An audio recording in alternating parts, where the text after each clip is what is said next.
você também tem uma história que gostaria de compartilhar, escreva para o e-mail que está aparecendo agora na sua tela, lembrando de incluir também uma autorização. Assim eu posso ler aqui no canal. E pode escrever à vontade, pois o seu nome jamais será revelado. Vamos à nossa história de hoje. Meu noivo e eu nos conhecemos quando eu estava viajando pela Europa. Ele é americano, mas mora lá por causa do trabalho dele.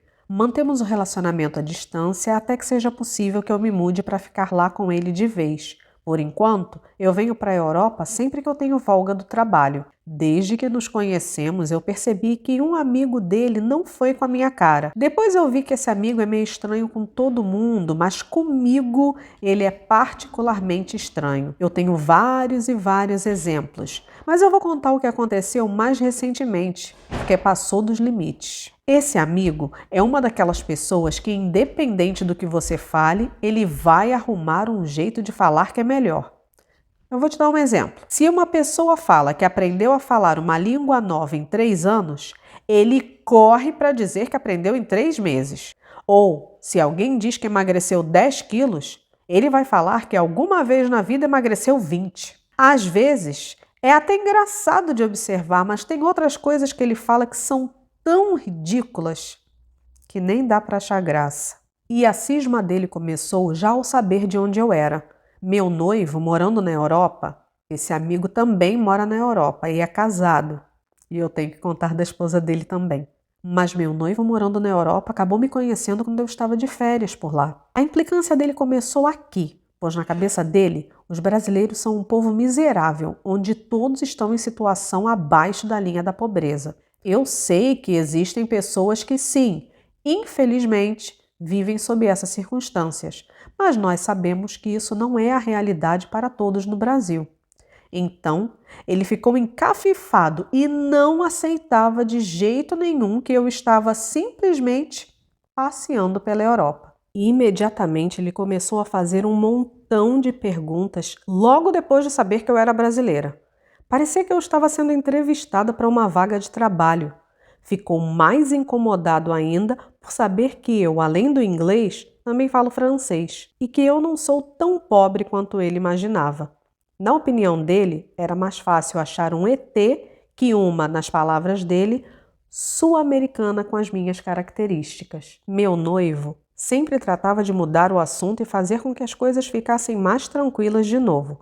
Mas esse amigo dele ficava mesmo me perseguindo só para me irritar. Uma das vezes que nos encontramos com ele e a esposa, ele falou tantas asneiras sobre o Brasil, algumas tão horríveis que eu prefiro nem escrever aqui. E eu, ficando completamente exausta de tanto ficar rebatendo todos os absurdos que ele ia falando. Fazendo a política da boa vizinhança, eu perguntei para o meu noivo por que o amigo dele me odiava tanto. E ele disse que eu não o levasse a mal e que esse era o jeito dele, pois ele desconfiava de todo mundo que não fosse americano e só abria exceções para pessoas de alguns países da Europa. O resto era o resto. Só que o auge dessa loucura foi quando viajamos os 4 juntos. Meu noivo, eu, o amigo chato e a esposa dele. Graças a Deus que foi só por um fim de semana, mas pareceu durar muito mais tempo. Graças a Deus também que decidimos ir em carros separados, porque hoje eu vejo que a tortura teria sido ainda pior. Chegamos ao destino, uma cidadezinha linda, e a pousada que ficamos era lindíssima. Fomos todos recebidos pelo dono, que administrava a pousada junto com a mãe, uma senhora super simpática que cozinhava muito bem. Já chego nessa parte da comida. Mas voltando ao dono da pousada. Ele logo sentiu que o amigo do meu marido era uma dessas pessoas que precisa constantemente ser o centro das atenções. Só que o dono da pousada também era muito grande em seu ego.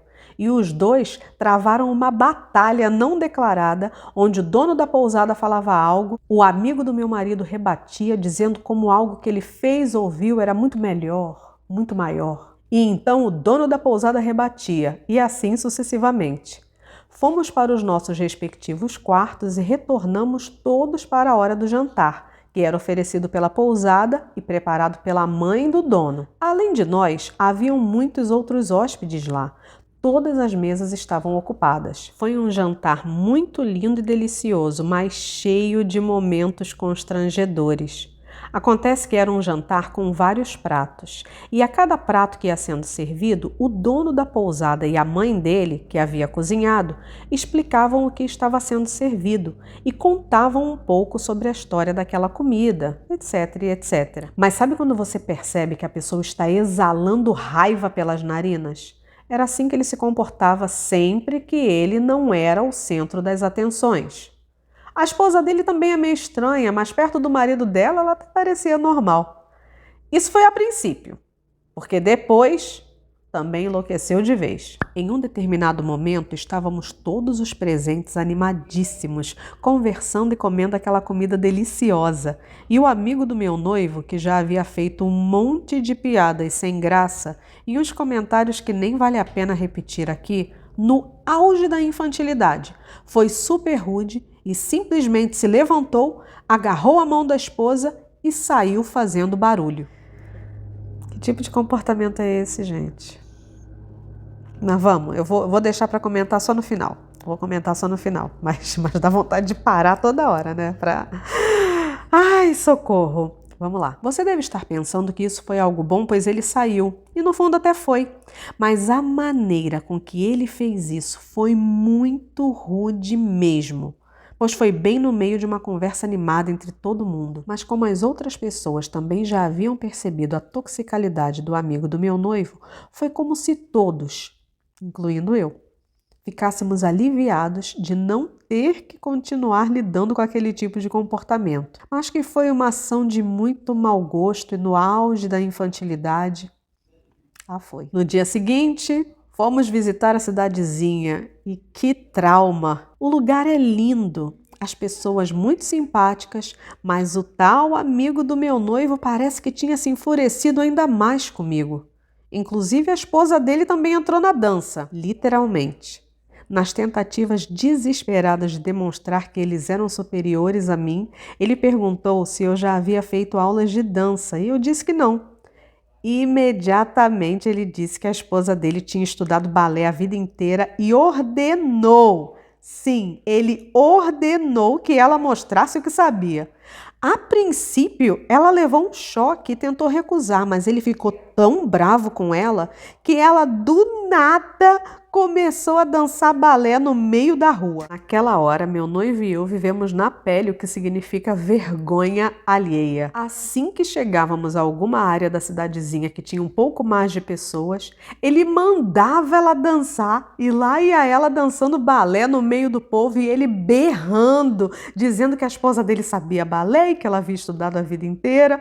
Detalhe, é que o meu noivo disse que provavelmente ninguém estava entendendo o que ele estava falando, pois quase ninguém fala inglês no país onde eles moram. O auge de tudo foi quando ele já estava incomodado comigo por saber que eu falava francês e em um determinado momento do dia, que parecia interminável, ele cismou de querer falar francês comigo. E eu, com raiva por dentro, fiquei pensando: esse palhaço tá querendo testar o meu francês. E logo em seguida ele confirmou as minhas dúvidas, porque todo presunçoso anunciou exatamente isso, que ele queria testar a minha proficiência nessa língua, já que ele falava francês fluente e essa língua não era para qualquer um. O que ele não sabia é que eu estudei a vida inteira em um colégio francês no Brasil. Eu cresci ouvindo essa língua como parte do meu cotidiano. Então, eu ouso admitir, sem modéstia alguma, que tenho um domínio muito bom desse idioma. O amigo chato, então, puxou uma conversa em francês e o queixo dele caiu assim que eu abri a boca. Muito sem graça ao ver que eu sabia mais que ele, que não tinha como ele me superar nisso, ele falou: Uau! Parabéns! Mas agora podemos voltar a falar inglês. Me subiu uma raiva tão grande, mas eu tentei manter a diplomacia sem descer do salto por respeito ao meu noivo, já que esse maluco era amigo dele. Mas aí, o amigo chato, não conformado que o meu francês era muito melhor que o dele, disse: Ah, mas com certeza você deve cometer algum errinho em francês de vez em quando. A essa altura eu já estava além do meu limite e respondi: Ué, até quem é nativo às vezes comete erros. Eu sei o que é isso. Você tá com essa criancice de se comportar dessa maneira só porque você percebeu que eu falo francês melhor que você. Nossa, ela colocou vários óis aqui. Nossa. Então vamos lá, vamos ler direito, né? Do jeito que ela pôs aqui. Nossa, foi o fim da picada. Aquele homem ficou vermelho de raiva. Aí me disse um monte de grosserias e aí a confusão foi geral porque meu noivo partiu pra cima dele, a esposa do cara foi tentar apartar, levou logo um empurrão, caiu no chão. Olha, foi um vexame. Tenho certeza que até hoje essa confusão deve ser motivo de fofoca naquela cidadezinha. Depois da briga, eles foram embora e até agora, graças a Deus, ele e o meu noivo continuam sem se falar. E mesmo correndo o risco de parecer a pior das mulheres, eu confesso que estou muito feliz com isso. E espero mesmo que eles nunca mais voltem a se falar. Princesa, você pode ficar tranquila, porque ninguém aqui do canal vai achar que você é a pior das mulheres depois de você relatar uma história dessas. Como diz a minha amiga Gisley, que já deu entrevistas aqui pro canal, então depois corram lá para assistir. Esse moço aí, amigo do seu noivo, é um verdadeiro pacotinho do terror. Você foi muito elegante e muito paciente ao aguentar todos esses comportamentos tão destrutivos e tão abusivos desse amigo dele. Vamos orar para que ele amadureça e pare com essa perseguição. Princesas lindas aqui do canal e príncipes também, porque eu tô sabendo que tem um monte de rapazes que assistem ao Brasigringo. Obrigada, gente! Mas vamos lá, princesas e príncipes aqui do canal. Vocês já viveram alguma situação parecida com a da história de hoje? Compartilhe aqui nos comentários e deixa um recadinho para nossa princesa, tá bom? E para você que assistiu até aqui, obrigada pela companhia e até a próxima! Mas meu noivo, morando na Europa... I know. I'll be done soon. Uau! Parabéns! Mas agora podemos voltar a falar em inglês.